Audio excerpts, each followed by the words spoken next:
আসসালামু আলাইকুম। Good morning, good afternoon, good evening. সবাই ভালো আছেন? আমিও ভালো আছি। আজকে একটু সময় পেয়ে গাড়িতে বসে বসে মনে করলাম যে একটা ভিডিও করে নেই।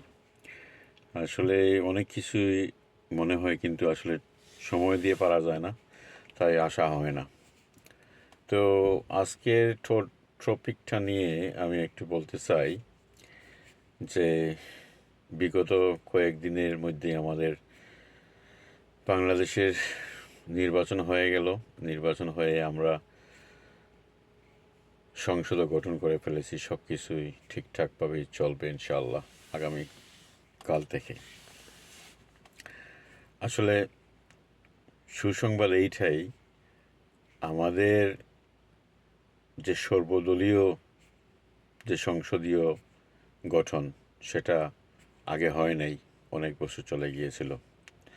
জিয়াউর রহমানের পর থেকে আর কিন্তু এগুলা সর্বদলীয়ভাবে ঠিকমতো কাজ হয় নাই। তো খুশির খবর এইটাই যে সর্বদলীয়ভাবে সংসদে বসে সবাই একসাথে কাজ করে যাবেন দেশের জন্য, সেটা আমাদের জন্য অনেক প্রাপ্তি আমি মনে করব।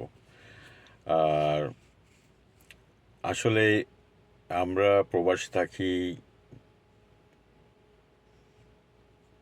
দিন দিন চলেই যাচ্ছে। বাংলাদেশের জন্য আমাদের মনের ভিতরে অনেক আশা আকাঙ্ক্ষা থাকে। আমরা যখন যাই তখন দেখি যে আমাদের অনেক কিছু পিছিয়ে রয়েছে।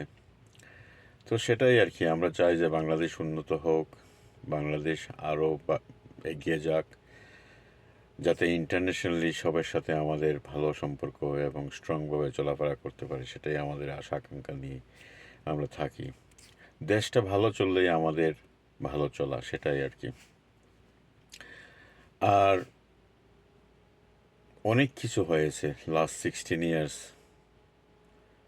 সবাই দেখেছেন, আমরাও দেখেছি। কিন্তু সব কিছুর পরে আমরা ভাই ভাই, সেটাই আমাদের মেনে নিতে হবে। বাংলাদেশ একটাই, বাংলাদেশ দুইটা নয়। বাংলাদেশের জন্য আমরা কাজ করে যাই আর বাংলাদেশকে ভালোবাসি।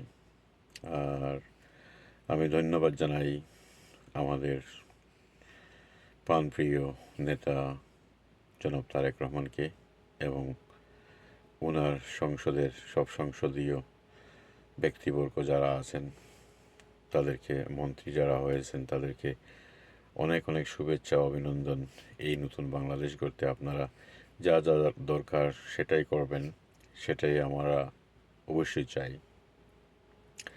আর বাংলাদেশের দুর্নীতি দমন করতে যতটুকু আপনাদের পদক্ষেপ নেওয়া উচিত সেটাই করবেন, সেটাই আমরা প্রত্যাশিত। এটা আসলে একটা দেশ গড়তে হলে অনেক কিছুর প্রয়োজন হয়, সেটা অবশ্যই। বাট এরপরে যদি আমরা সবাই ঠিক থাকি, আমাদের মনের ভিতর একটি আকাঙ্ক্ষা থাকে যে আমরা দুর্নীতি ছাড়া সব কিছু গড়ে তুলব, আমরা জনগণের সাথে থাকব, আমরা কাজ করব, অবশ্যই দেখবেন আমাদের দেশটা এগুতে বেশি সময় লাগবে না। সেটাই আশাবাদী। আমি মনে করব অনেক হয়েছে, এখন ভালো দেশ করার সময়। সেটাই সেটাই প্রত্যাশা করব।